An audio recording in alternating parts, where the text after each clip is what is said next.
I'm in a hammock at Revive You Wellness.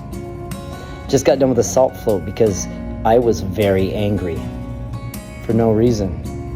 Actually, for lots of reasons, but the anger is because of brain injury. I've been working crazy lately, which is beautiful because so many things that I've been working towards are starting to open up.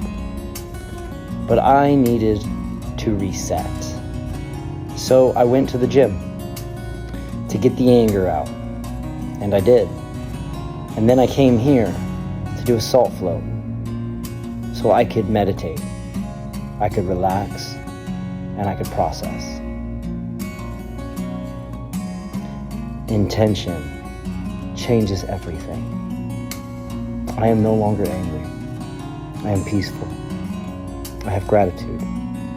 But had I not been intentional in going to the gym and then coming and doing a salt float, then, well, I'd still be very angry.